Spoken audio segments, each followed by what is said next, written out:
Obligatory spoiler warning. Full Metal Alchemy Stars is a unique puzzle action gacha RPG where players must command sexy people to battle monsters and stop evil sexy people from taking over the entire universe. Something like that. Combat takes place on a multicolored grid, like Tron, and your aim is to find the longest possible paths around it and near your enemies to smack them and pull off crazy stunts and combo moves, like Tron. There's a master control program named Soras to make life easier and hack the Pentagon, and the player can even be argued to be a user. The unfortunate part of all of this is that the whims of RNGesus can either help you tremendously or break your back and leave you in a ditch. This means that many boss fights can give you cement shoes and throw you in the reservoir like an angered mob boss on the first attempt, and the next attempt it's the sacking of Baghdad in 1258 and you are the Mongols. It's a strange duality to say the least.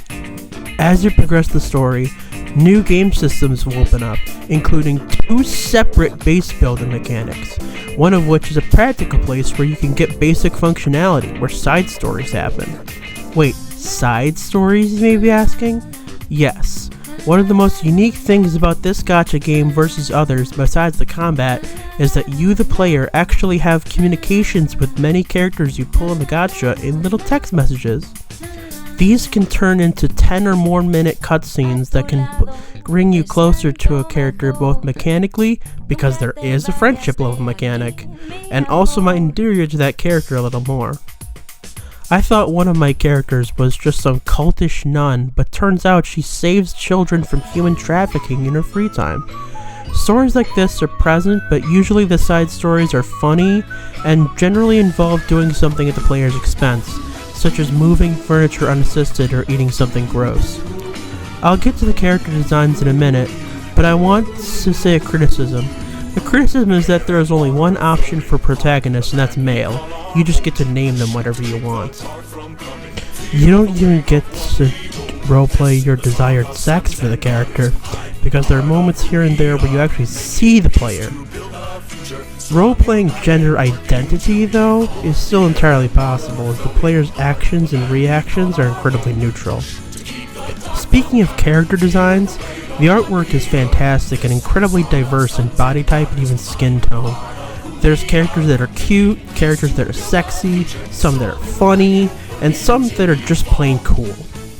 I also rarely get the impression that I get with low-level gacha games that they try to slap G-cups onto anything that looked vaguely like a human woman, and I also appreciate that there's hot guys!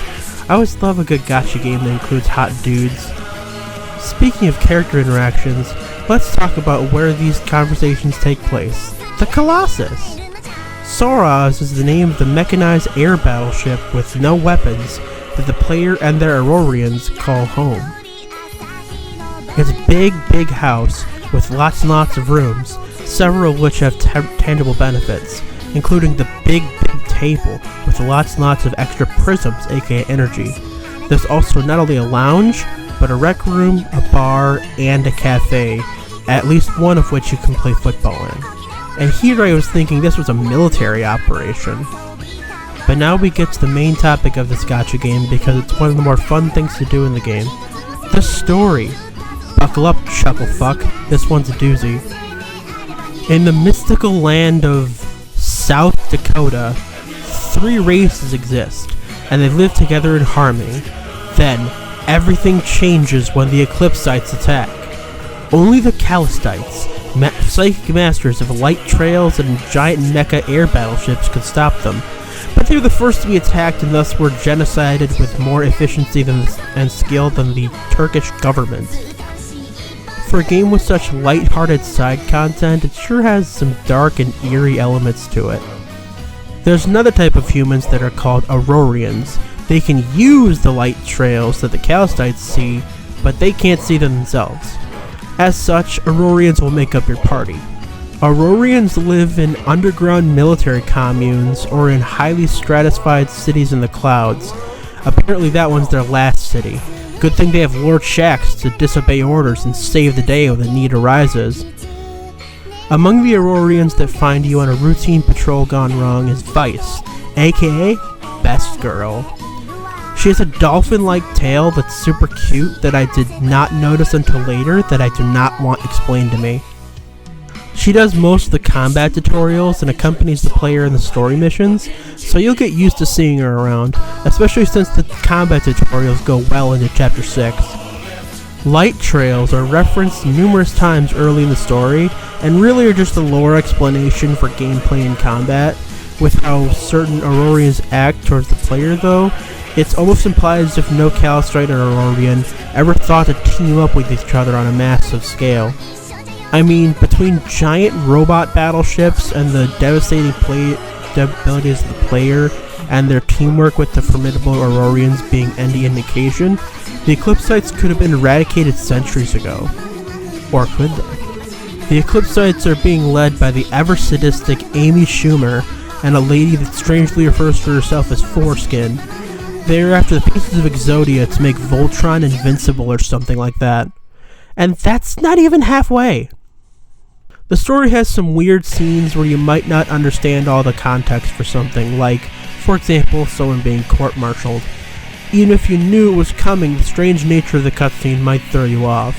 After the court-martial in question was adjourned, I not only was unclear as to what Carlene's sentence was, or where the jury, prosecution, and defense attorney were, but I was also puzzled as to whether I had witnessed a trial, or if I sat in on Sunday Mass at a local parish. There's themes about light and dark, but not as they pertain to concepts like good and evil. No, the setting has many elements of it named after words for light, like Lumopolis, and darkness and nighttime just so happen to be elements of other things, like Umberton. It's actually a neat take on the uses of light and dark in storytelling, as many use them as symbols for morality or refuse to use those concepts at all. Normally the story is easy to understand as basic algebra once you get invested, but I suppose paying utmost attention is crucial, much like Physics 101. Speaking of, I always like the concept of kinetic energy as it applies to my foot in my opponent's ass. The story also has classic JRPG fights where the villains, after getting beaten to a pulp, will occasionally run away like you didn't just melee and massacre their face off 5 seconds ago.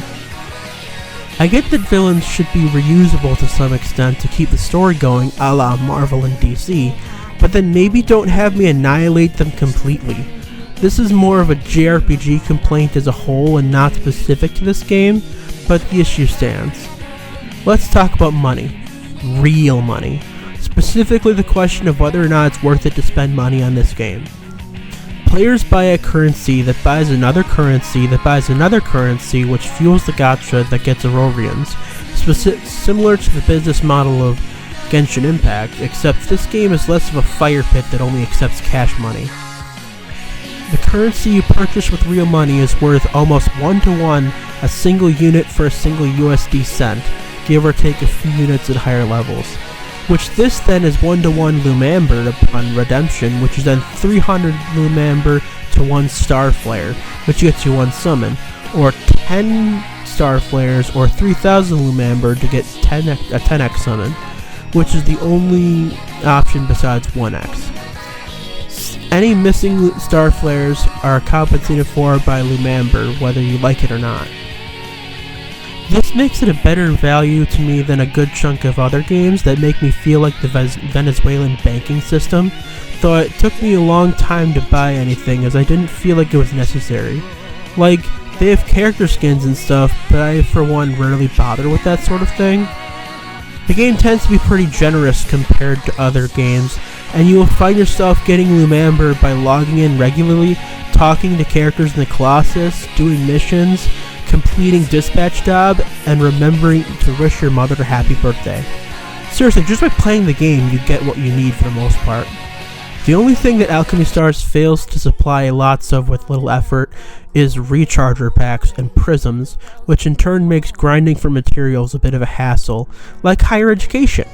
Like using Wikipedia though, there are shortcuts the further you get into the game. I recommend the monthly pass. You pay $5 USD for some resources, and then you get Lumamber and extra prisms for the next month of logins for each login. It's a sweet deal, especially since there's a login bonus already built into the game that also triggers alongside the monthly pass. All in all, it's fun for now, but I'm trying to foresee what the post-game looks like. After all, as far as I can tell, it's an entirely single-player game.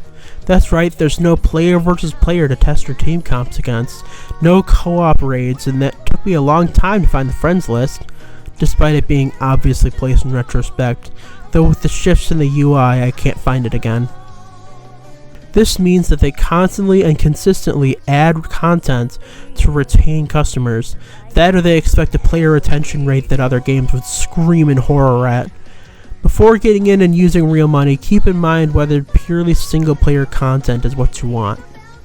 My biggest issue with the game, however minor, is that there are only so many things I'm interested in doing, combat and character building, with the latter usually taking precedence. Character building isn't exactly in-depth, but it can be time-consuming. Basically, it's XP materials and materials for Ascension, which can take a lot of prisms and workshop materials, which build up very slowly.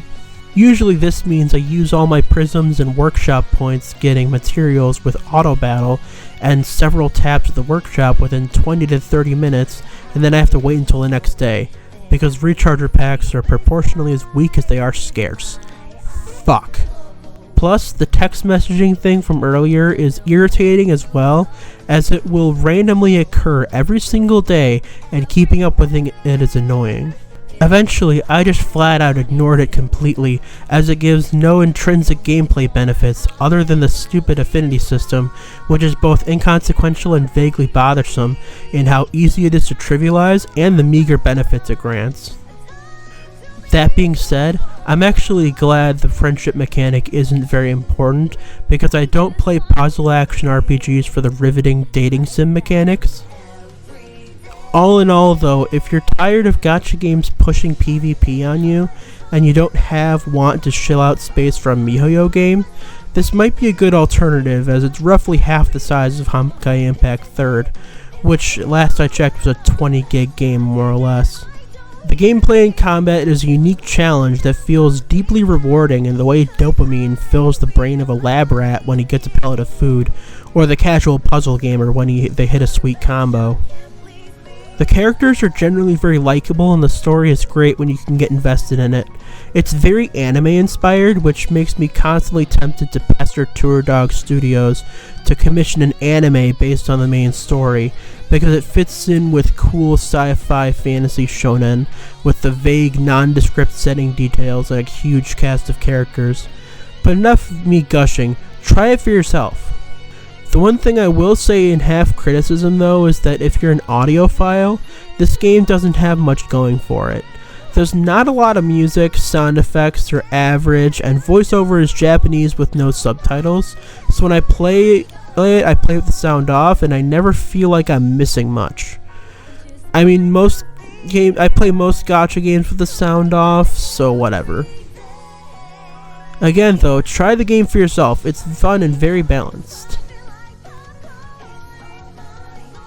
Thank you for watching and listening, and don't forget, blood and souls for Ariok.